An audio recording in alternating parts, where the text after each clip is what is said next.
Hi, Camille, and thank you for your contribution to this week's assignment. I really appreciated how you started your response. True qualitative researchers will read and read again until they can obtain all the intricate details of the documentation of which they've just read.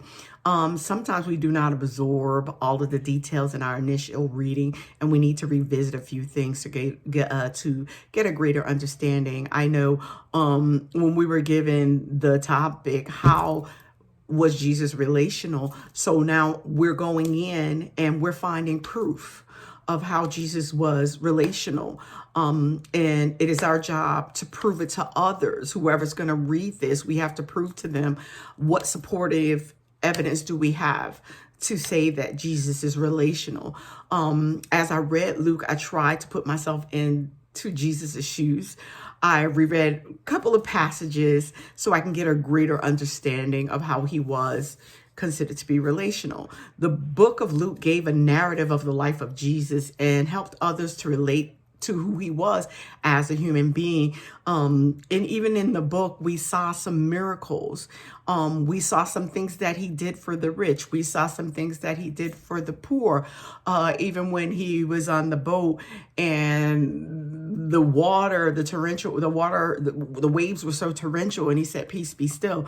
And that's phenomenology where we're talking, one of the subjects that we're talking about. So we see these things. We see these things where he's waking the dead, where the woman touches the hem and there's hundreds of people and he just knows she's there. So that's pretty amazing. And Luke has incorporated these things into the book of Luke, where he's telling how Jesus was relating to everyone, to everywhere he went. He related to the people that he came across.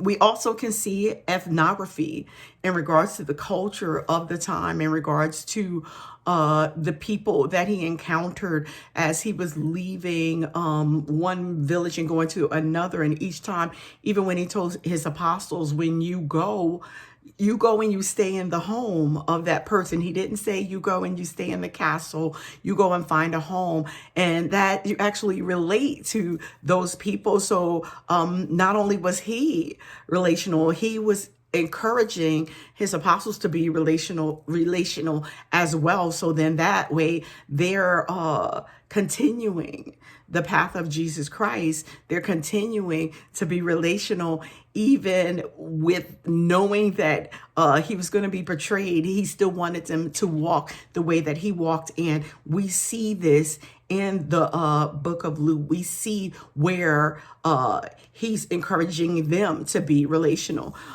We can also look at this as a case study, because this is Luke painting a picture of Jesus was as God who walked among men.